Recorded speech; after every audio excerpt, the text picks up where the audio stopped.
नामाविषयी वयाच्या 16व्या वर्षी हिंदवी स्वराज्याची शपथ घेतली छत्रपती शिवाजी महाराजांनी. बरेच जण आम्हाला म्हणतात, महाराज तुमचे छत्रपती शिवाजी महाराज काय देव होते का, तुम्ही त्याचं कीर्तनात नाव घेता?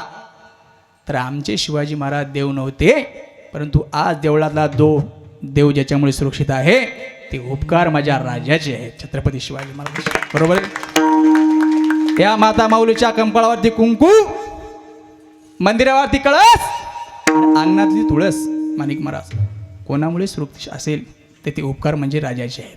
बरोबर आहे? हा सप्ताह म्हणजे कोणा एकट्याचा नाही कामाजी भाऊ दादा, हा सप्ताह म्हणजे कोणा एकट्याचा नाही, हा सप्ताह म्हणजे धर्मकार्य आहे, धर्मकार्य. आणि या धर्मकार्यामध्ये एखादा माणूस समोर होत असेल तर गावातील सगळ्या लोकांनी त्यांच्या पाठीमागे राहिलं पाहिजे. का? आता फक्त धर्म उभा राहिलाय तो एकच याच गोष्टीमुळे. म्हणून आपले मतभेद जे काय असतील ते या मंडपाच्या बाहेर, परंतु इथं आलात तर एका माईचे लेकरं होऊन आपण हे कार्य केलं पाहिजे. का? हे धर्मकार्य आहे. धर्मच नाही टिकला तर आपल्याला जगून काय करायचं? काल परवा त्या बांगलादेशमध्ये एक चंदू दास नावाचा व्यक्ती उभा जाळला. बरोबर आहे? तरुण माधव इंस्टाग्रामला आले असेल, उभा जाळला. ते आपल्या भारतात यायला वेळ लागत काय? त्याच्यामुळं जागी सवय झाली पाहिजे. आज 18 अपगट जातीचे लोक आपल्या महाराष्ट्रामध्ये राहतात. हे कार्य कोणी केलं? छत्रपती शिवाजी महाराजांना. मुस्लिमामध्ये अनेक जाती आहेत, त्यांच्यामध्ये सय्यद वेगळा, जलाल वेगळा, कुरेशी वेगळा. त्याने विचारलं तुमची जात कोणती, तर ते असं कधी सांगत नाही. तर ते काय सांगतात? आम्ही मुस्लिम आहोत, मुस्लिम. आणि आपल्याला विचारलं तर मी ओंजारी, मी माळी, मी धनगर, मी कुंभार असं आपण सांगतो. पण असं न सांगता गर्व से कहो हम हिंदू है. बरोबर आहे? टाळी वाजवा. कारण जोपर्यंत हिंदू जाग एकत्र येत नाही तोपर्यंत आपल्याला हिंदुस्थानमध्ये आपण सुरक्षित राहू शकत नाहीत. या हिंदुत्वासाठी 18 अपगट जातीच्या लोकांनी बलिदान दिलं. राज लाख मेलं तरी चालतील राज, परंतु लाखाचा पोशिंदा जगला पाहिजे. कोणाचे शब्द आहेत? बरोबर, कोणा शब्द आहेत? बाजीप्रभू देशपांडे, ब्राह्मण समाजाचा माणूस. राजा आधी लगन कोंडाण्याचं आणि मग माझ्या रायबाचं. कोणाचे शब्द आहेत? तानाजी मालुसरेचे, शिवा काशीद. हे लोक या हिंदूसाठी, हिंदू धर्मासाठी मरण्यासाठी नंबर लावायचे, मरण्यासाठी. का? एवढी निष्ठा त्यांच्यामध्ये या हिंदू धर्माविषयी होती. शिवा काशीद नावाचा व्यक्ती नावी समाजातला, आणि तो राजा नामाचा राजा राजा राजा राजा मला एखादा चान्स द्या ना हो राजा तुमची सेवा करायचा. तर छत्रपती शिवाजी महाराज म्हणायचे, शिवा तुला नक्की देऊ रे, मी निष्ठेवर बोलत आहे, हां निष्ठेवर बोलत आहे. शिवा तुला नक्की चान्स देऊ, परंतु वेळ आल्याच्या नंतर. आणि ती वेळ आली. एवढं संकट महाराष्ट्रावर मदन महाराज कधीच पडलं नव्हतं. सुलतानी सत्तेने वेढा दिला होता. 42,000चं सैन्य पन्हाळगडाला वेढा देऊन होतं विकवडवा, आणि छत्रपती शिवाजी महाराजाकडे फक्त 1200 सैन्य होतं. राजांना 2 युक्त्या सुचल्या. एका ताल पालखीमध्ये छत्रपती शिवाजी महाराज बसले आणि दुसऱ्या पालखीमध्ये शिवा काशीद नावाचा व्यक्ती बसला. बाजीप्रभू देशपांडे छत्रपती शिवाजी महाराजांकडून पन्हाळगडाकडून विशाळगडाकडे निघाले, आणि एका पालखीमध्ये शिवा काशीद म्हणायचा, राजा राजा राजा राजा मला काहीतरी शिवा द्या. शिवा काशीदला शिवाराजांनी शिवा दिली. सांगितलं, शिवा आज तुझा नंबर. शिवा तुला माझं नाव लागेल, माझी तलवार भेटेल, माझं कपडे भेटतील, परंतु शिवा जगण्यासाठी नाही बरं, मरण्यासाठी. शिवा काशीचे शब्द आहे का? शिवा काशी म्हणतो, राज नाव्याचा शिवा म्हणून जगण्यापेक्षा महाराष्ट्राचा छत्रपती म्हणून कधीही जगणं चांगलं ना राज. काय निष्ठा असेल शिवा काशीची. आणि तो शिवा काशीत पुढे मारला जातो. इकडे छत्रपती शिवाजी महाराज बाजीप्रभू देशपांडे घेऊन निघतात, आणि निघाल्याबरोबर गाणी मागून लागतात. सिद्धी जोहर, सिद्धी मसूद, फाजल खान असे बलाढ्य सैनिक राजांच्या मागे लागले. 80 पावलं वेळा आला, 50 पावलं आला, 20 पावलं आला. आता राजे वेड्यात पडणार की काय अशी गत झाली. आणि मागून गुप्तहेर मार्ग संधी झाला मदन महाराज की बाजी मागून गुप्तहेर आलेत, आणि आपल्या खांद्यावर महाराष्ट्राची दौलत आहे. छत्रपती शिवाजी महाराजांची पालखी खाली ठेवली बाजीप्रभू देशपांडेने. राजाला त्रिवार मानाचा मुजरा केला आणि सांगितलं, राज तुम्ही 100 मावळे घेऊन गडावरती चालतं व्हा. गडावर गेल्याबरोबर 5 तोफांच्या सलामीचा आवाज द्या. तोपर्यंत हा तुमचा मावळा बाजी प्राणाची बाजी देऊन आडवतो आणि आपला एकच मंत्र घुमवतो. कोणता मंत्र? बोला, हार हार हार हार.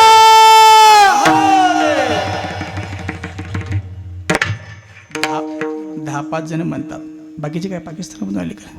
हा, एक एक मावळा 50-50ला कापायचा.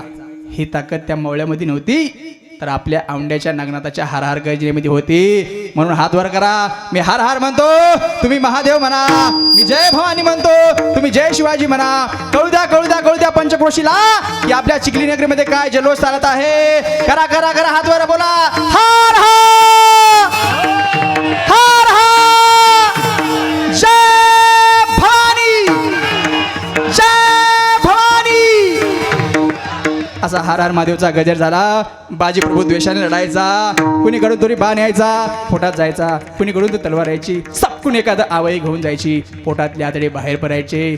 बाजी लढता लढता तो आताडी घ्यायचा आणि पोटामध्ये घालायचा आणि तसाच लढायचा. शेवटी शिवाजी महाराज विशाळगडावर पोहोचले आणि 5 तोफांच्या सलामीचा आवाज दिला आणि त्या तोफा म्हणत होत्या, बाजी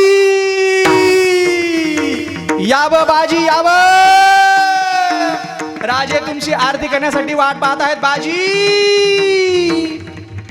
आणि बाजीही त्याच तोफांचा आवाज ऐकण्यासाठी तरतत होता. का? मरण्यासाठी, जगण्यासाठी नाही. काय निष्ठा असेल मावळ्यांची, निष्ठा काय असेल? या हिंदू धर्मासाठी निष्ठा सांगतो. म्हणून जगत असताना माणसाने निष्ठा ठेवली पाहिजे. निष्ठेशिवाय काही जीवनामध्ये फळ प्राप्त होऊ शकत नाही. पुढे बाजी प्रभू मारले गेले, शिवाकाशीत मारले गेले आणि राजे गडावरती पोहोचले. युको थोडा द्या. गडावर पोहोचल्याबरोबर राजाने विचारलं, शिवा कुठे दिसत नाही. मावळ्याने मान्या खाली घातल्या आणि सांगितलं, राज शिवा मेला. मेला म्हटल्याबरोबर महाराष्ट्राचे राजे होते छत्रपती शिवाजी महाराज. हे दिवस सर्व कार्य केले आणि त्याच्या घरी सांगितलं की मी तुमच्या घरी भेटायला येणार आहे. हा संदेश कळाला त्याच्या घरी. परंतु एवढं नाही सांगितलं त्याच्या आईला बायकोला की शिवा काशीत मेला म्हणून सांगितलं नाही. त्याच्या घरी संदेश पोहोचल्याबरोबर त्याच्या बायकोला सांगितलं, त्याच्या आईने, अपोरी मस्त कुंकू लाव, मस्त बैठणी काढ, मस्त सजून नजून थटून बस. का? तुला छत्रपती शिवाजी महाराजांना ओवाळायचंय आणि छत्रपती शिवाजी महाराज आपल्या घरी येणार आहेत. असं म्हणल्याबरोबर शिवाकाशीची बायको सजली, नटली, थटली. राजे कुंभाराच्या गलीला आले, राजे मारवाड्याच्या गलीला आले, राजे कुलकर्ण्याच्या गलीला आले, राजे आता नाव्याच्या गलीला आले. शिवाकाशीची बायको ओवाळायला समोर आली. शिवाकाशीची आई म्हणली, पोरी तू थांब, तू राजाला ओवाळू नको. शिवाजी महाराज म्हणतात, ओवाळू द्या ना माझ्या बहिणीला. किती सजली ती, किती नटली, विको कमी कर, किती तिला करू द्या माझं ऑप्शन. काय होतंय? तर शिवाकाशीच्या आईची शब्द ऐका. शिवाकाशीची आई म्हणते, राज तुम्ही महाराष्ट्राचे राजे आहात आणि एखाद्या विधवा स्त्रीने तुम्हाला ओवाळणे कितपत योग्य आहे? शिवाजी महाराजाला शॉकच बसला. शिवाजी महाराज म्हणले, मी गावच्या पाटलालाही आणि कळू दिलं नाही की शिवा मेला म्हणून. तुम्हाला कसं कळालं नेमकं? तर शिवाकाशीची आई म्हणती, राज तुम्ही पाटलाच्या वाड्यात आलात. राज मला वाटलं माझा शिवा तिथे तुमच्या मागे छत्री घेऊन उभा असेल. राज तुम्ही कुलकर्ण्याच्या वाड्यामध्ये आलात. राज मला वाटलं माझा शिवा तिथे असेल. राज तुम्ही धनगराच्या, तुम्ही कुंभाराच्या वाड्याला आलात, तिथं माझा शिवा असेल. राज तुम्ही आमच्या गलीला, आमच्या वाड्यामध्ये, आमच्या अंगणात आलात, मला वाटलं माझा शिवा इथं असेल, परंतु माझा शिवा इथंही नव्हता. मग मी समजलं की राज आता माझा शिवा या जगात नाही. राज माझ्या शिवाची तुमच्यावर एवढी निष्ठा होती, या हिंदू धर्मावर एवढी निष्ठा होती, तुम्ही त्याच्या घरी, त्याच्या गावात, त्याच्या वाडीमध्ये येणार हे कळलं असतं तर राज तुमच्या पायाखाली फुलं टाकण्याची गरज पडलीच नसती. माझा शिवा तुमच्या पायाखाली पालता पडला असता, पालटा. काय निष्ठा होती. म्हणून जीवन जगत असताना हिंदू धर्माबद्दल निष्ठा राहावी. ठाला विठाला विठाला विठाला विठाला विठाला विठाला. हो, म्हणून तुकोबाराय म्हणतात, हे कीर्तन, हे नामसंकीर्तन करताना तुम्ही तुमच्या जीवनामध्ये निष्ठा ठेवा. महाराज कळालं कळालं कळालं, आम्हाला 11:15 वाजत आहेत, करावे कीर्तन. ही आम्ही निष्ठे ठेवून केलं तर त्याचं फळ काय? अभंगाचं 2रं चरण.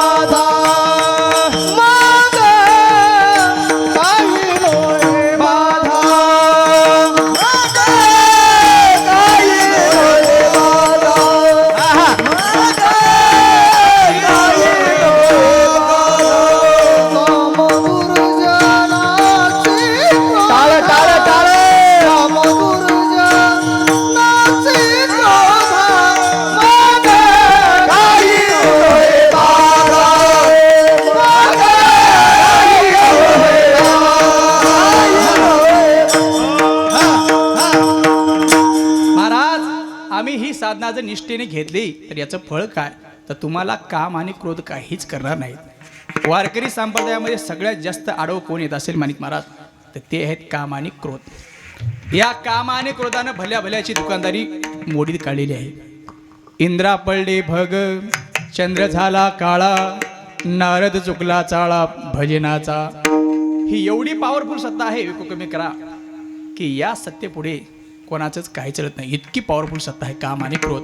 का कामाजी कोतवाल याने नाडिले बहुतासी, हरिहराचे अब्रू घेतो भय नाही त्याशी, जमदाग्नी दुर्वास नाडिले महान मान ऋषी, क्रोधाजी फौदार तोही मिळाला त्याशी. हे काम आणि क्रोध म्हणजे विरोधी पक्ष नेते आहेत, परंतु एवढी पॉवरफुल सत्ता असताना याला हरवणारं एकच साधन आहे. याच्यापेक्षाही पॉवरफुल सत्ता कोणती असेल तर वाचे वदत्ता शिवना तयान बाधी क्रोधका, म्हणजेच नाम साधना याच्यापेक्षाही पॉवरफुल आहे. ती साधना तुम्ही करा. बरं महाराज, करावे कीर्तन आम्ही हे अंगी बांधलं, काम क्रोधावरही विजय मिळवला, तर एखादी बाबूळ वेडी बाबू म्हणा शानी बाबूळ म्हणा तिला काटण्यासाठी करवत कुऱ्हाड लागती. तर या काम आणि क्रोधाला हटवायला एखादं तुमच्याकडे साधन आहे का, तर ते साधन शांतीचं अभंगाचं तिसरं चरण. शांती खड्ग हाती, शांती खड्ग हाती,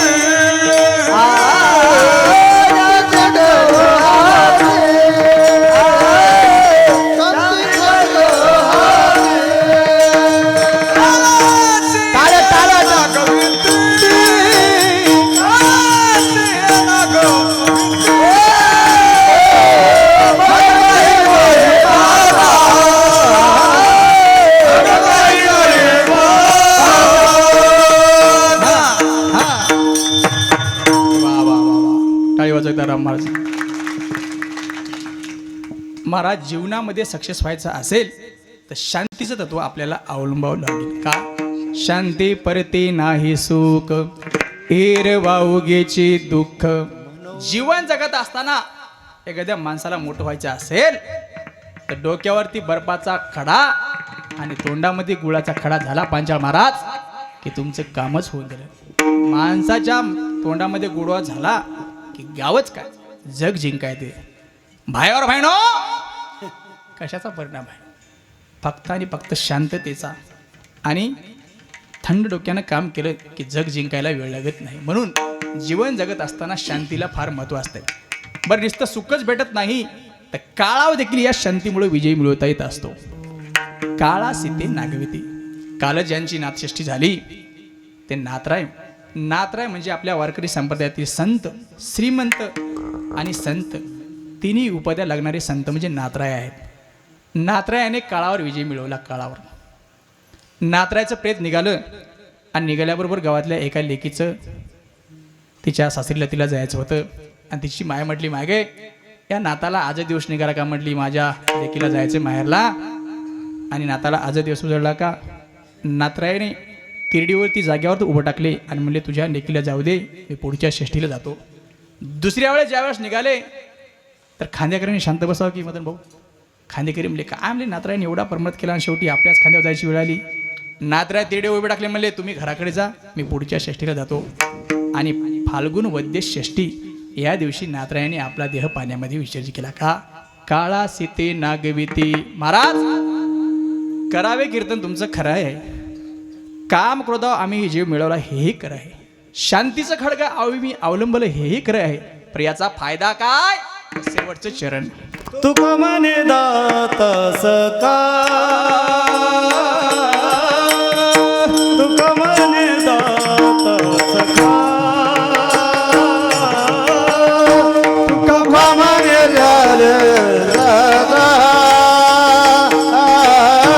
तुका म्हणे दातास का.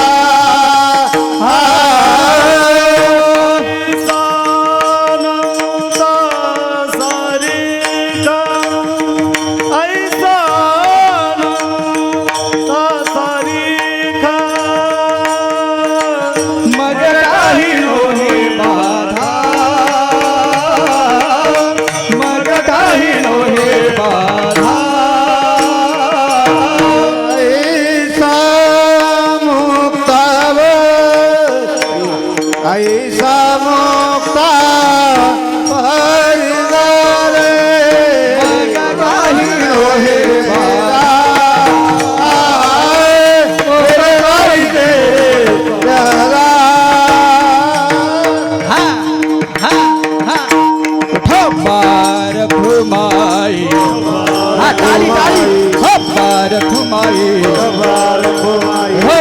घुमाई कबार पार घुमाई कबार घुमाई पार घुमाई कबार